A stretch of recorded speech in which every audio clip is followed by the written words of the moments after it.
Why have the brutal, complex beginnings of colonial Florida remained largely hidden for centuries?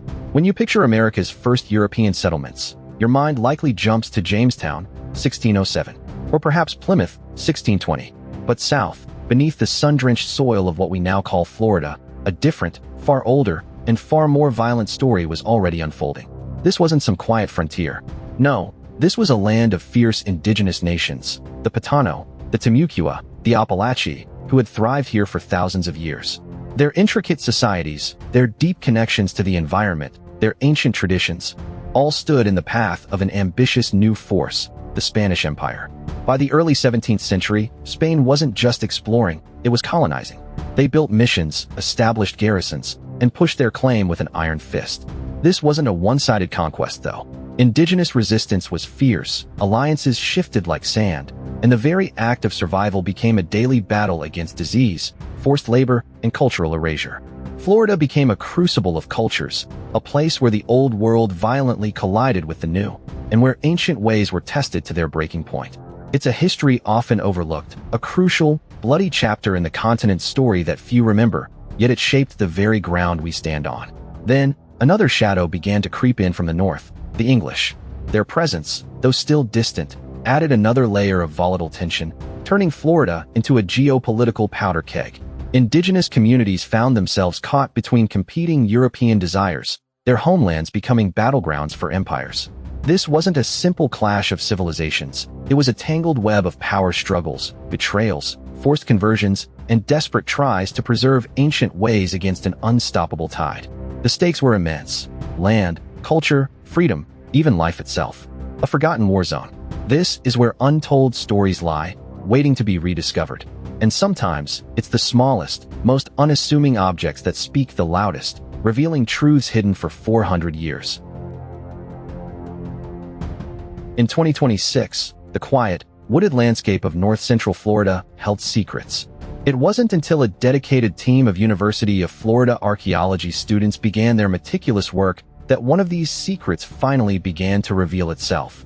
Their mission: to systematically uncover and understand the remains of Mission San Francisco de Potano. This historic site, established by Spanish Franciscan friars in 1606, represented a critical foothold for the Spanish Empire in a region long populated by the powerful Potano people. The students worked under the guidance of their professors, carefully sifting through layers of earth, each one a page in Florida's complex, colonial past. The general goal of this ongoing archaeological project was clear. Researchers aimed to reconstruct the daily lives of both the indigenous Potano community and the Spanish missionaries who lived there. They sought to understand the complex interactions, the forced adaptations, and the subtle forms of resistance that characterized life at a colonial mission. Every shard of pottery, every rusted nail, every buried post hole could offer crucial clues about this pivotal era. By mapping the precise layout of the mission structures, identifying domestic and religious spaces, and analyzing the thousands of artifacts recovered, the team hoped to paint a vivid picture of a world where cultures clashed and converged. They looked for evidence of trade routes, agricultural practices, moments of conflict, and the blending of traditions. Just beneath the surface, their work wasn't just about uncovering old buildings or forgotten tools. It was about giving voice to the voiceless. It was about understanding a period often glossed over in textbooks, a time when Florida was truly at the crossroads of empires. The students carefully documented every find, piece by painstaking piece, hoping to shed new light on the fraught relationships between indigenous peoples, Spanish colonizers, and the looming, aggressive threat of English expansion. This detailed, hands-on field research provided invaluable training for the next generation of historians and archaeologists. Then, after weeks of careful, methodical digging in the humid Florida soil, came the moment. Sarah Chun, a junior archaeology student from the University of Florida, was meticulously brushing away soil near a cluster of ancient shell fragments. Her small trowel, a familiar extension of her hand, suddenly hit something solid. It wasn't rock. A different, softer thud echoed through the damp earth. Dr. Anya Sharma, the lead archaeologist, watched from a few feet away as Sarah paused, a flicker of something unreadable crossing her face. Slowly, deliberately, Sarah widened the area around her find. More dark, rich earth gave way, revealing a curve. Then another. The distinct reddish-brown hue of ancient fired clay began to emerge. Her heart pounded a rhythm against her ribs. This wasn't broken shards, the usual everyday finds. This was whole. David Miller, another student working nearby, saw Sarah freeze, eyes wide with disbelief, and hurried over. As the last clinging soil fell away, the full form appeared. An indigenous Potano vessel. Complete. 400 years old. Perfectly preserved. The entire site fell silent. A collective breath held in the heavy air. This wasn't just another artifact. It was a ghost made tangible, a voice from Florida's deep, complex past. A perfectly formed sphere, about a foot tall, with a narrow neck and a gently flared rim. The intricate patterns etched into its surface, still sharp, looked as though they were carved yesterday. What an astonishing moment. Pure, unfiltered awe. The first awe quickly yielded to the rigorous demands of scientific analysis. Dr. Sharma and her team immediately documented the vessel in situ, capturing every detail before its careful removal. It lay nestled at Site FS 23-017, a rich archaeological zone situated approximately 20 miles west of St. Augustine, a strategic location near the St. Johns River. The immediate context provided crucial clues. Surrounding the intact Potano pot were fragments of a 17th-century Spanish olive jar, suggesting direct interaction or trade. Just inches away, they unearthed several English clay pipe stems, stylistically dated to the 1620s. Potent evidence indeed. The pot itself measured roughly 30 centimeters in height and 25 centimeters in diameter, with an estimated capacity of about 5 liters. Its reddish-brown clay clearly showed evidence of coil construction, a common Potano technique. The temper, a distinctive mix of crushed shell and grit, was characteristic of indigenous pottery from the region's early 17th century. Distinctive incised geometric patterns adorned its upper body, typical of the Alachua tradition, a specific subset of Potano culture. Preliminary dating, based on associated charcoal samples recovered from the same stratigraphic layer, placed its creation and deposition between 1605 and 1625. This time frame is crucial. It directly overlaps with a period of intense Spanish missionary efforts and increasing English privateer activity along Florida's coastline. The team theorized several possibilities for the vessel's pristine condition and location. It wasn't merely a discarded piece of pottery. Its intact state strongly suggested intentional placement or hasty abandonment. Perhaps it held cached goods, seeds, dried provisions, or valuables, buried for safekeeping during a period of unrest or conflict. Alternatively, it could have been a ceremonial offering, placed at a significant location within what appeared to be a temporary encampment rather than a permanent village. Site FS 23-017 showed signs of intermittent occupation, possibly a hunting camp or a refuge point used by the Potano people. The presence of European artifacts alongside a perfectly preserved indigenous item speaks volumes about a complex web of interactions, trade, conflict, and adaptation. A tangible link. This vessel serves as a unique lens into the daily lives and anxieties of the Potano people during a pivotal time in Florida's history. This vessel serves as a unique lens into the daily lives and anxieties of the Potano people during a pivotal time in Florida's history. Before the first Spanish ships appeared on Florida's horizon, the Potano thrived across what's now north-central Florida, particularly around today's Alachua County. Their world was rich, complex, and deeply connected to the land. Potano society centered on well-organized chiefdoms, with many villages often situated along the fertile banks of rivers and lakes. Each community typically featured a central plaza, a large council house for gatherings, and the chief's home, signifying a structured social order. Daily life revolved around a sophisticated agricultural calendar, with maize, corn, as the cornerstone of their diet and culture. They cultivated vast fields, a demanding but rewarding task that sustained their population. Beyond farming, the Potano were skilled hunters and gatherers. Deer, bear, and wild turkey were critical protein sources, supplemented by an abundance of fish from Florida's freshwater systems. Women gathered nuts, berries, and roots, contributing significantly to the community's food supply and medicinal knowledge. Their material culture included finely crafted pottery, like the pot found by students, alongside tools made from stone, shell, and bone. They spoke a dialect of the Timucuan language family, a vibrant expression of their identity. Spiritual beliefs were animistic, revering the natural world and the sun, with elaborate burial practices often involving mound construction, reflecting a profound respect for their ancestors and the spiritual realm. The arrival of Europeans, however, shattered this established rhythm. Juan Ponce de Leon made first contact in 1513, but later expeditions by Panfilo de Narvaez in 1528 and Hernando de Soto in 1539 brought devastating consequences. European diseases, against which the Potano had no immunity, swept through their communities like wildfire. Measles, smallpox, and influenza decimated populations, drastically weakening their social fabric and ability to resist.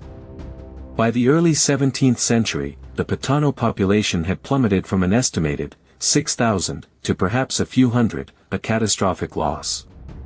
Despite this demographic collapse, the Potano displayed incredible resilience. They didn't simply vanish. Many at first resisted the Spanish mission system, refusing to abandon their traditional ways or convert to Catholicism.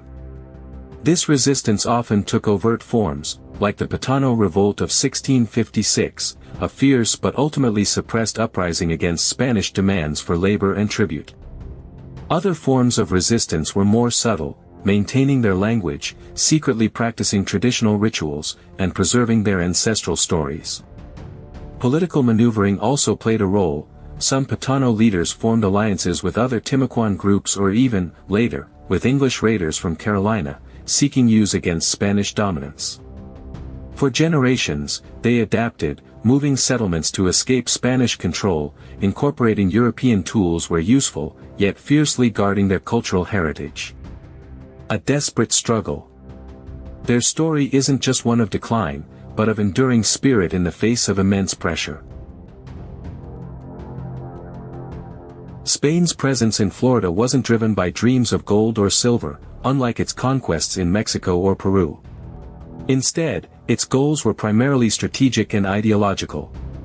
The Florida Peninsula served as a vital buffer, protecting the lucrative Spanish treasure fleets, the Flota, as they sailed through the Florida Straits on their way from the Caribbean to Spain.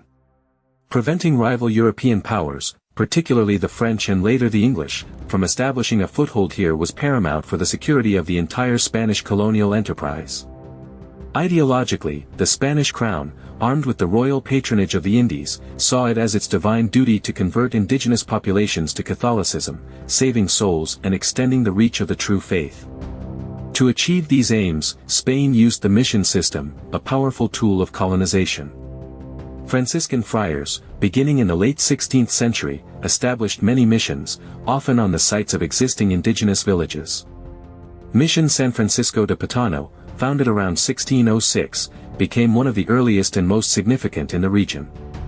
These missions weren't just churches, they were centers of forced acculturation. Friars taught Spanish language, European agricultural techniques, and Catholic doctrine. They sought to reorganize indigenous life around Spanish norms, disrupting traditional social structures and spiritual practices. The impact on indigenous populations was profound and often devastating. Mission life often meant forced relocation, separating people from ancestral lands and resources. Crowded living conditions within the missions accelerated the spread of European diseases, contributing further to population decline. Indigenous people were also subjected to forced labor, a system known as repartimiento. They built mission structures, cultivated crops for Spanish garrisons in St. Augustine, and transported supplies.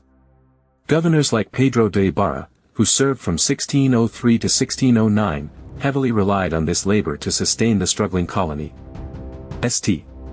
Augustine itself, founded in 1565 by Pedro Menéndez de Aviles, was a military outpost constantly in need of supplies and labor, largely subsidized by the Situado, an annual subsidy from Mexico. Spanish colonial administration in Florida was centralized in St. Augustine, governed by an appointed governor who answered to the crown and, indirectly, to the Real Audiencia in Cuba or Santo Domingo. Policies like the demands for tribute, often in deerskins or foodstuffs, further burdened indigenous communities. While the laws of the Indies theoretically offered some protections for indigenous peoples, in practice, these were often ignored or selectively enforced by local officials more concerned with maintaining control and extracting resources. Relentless pressure. The mission system, despite its stated spiritual goals, functioned as the primary mechanism for Spanish control, transforming Florida's indigenous landscape and forever altering the lives of its native inhabitants.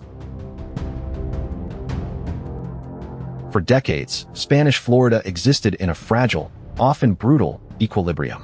But that was about to shatter. Far to the north, a new, aggressive power was taking root, one that saw Florida not as a spiritual frontier, but as a rich source of profit and a barrier to its own relentless expansion. The year 1670 marked a turning point. The English formally established the Carolina colony, just a few hundred miles north of St. Augustine. This wasn't merely a new neighbor, it was a declaration of intent. English colonial ambitions were fundamentally different from Spain's. They weren't primarily interested in converting souls or establishing vast, centralized empires. Their focus was commerce, especially the hugely profitable deerskin trade. English traders pushed deep into the interior, offering guns, tools, and rum in exchange for animal hides.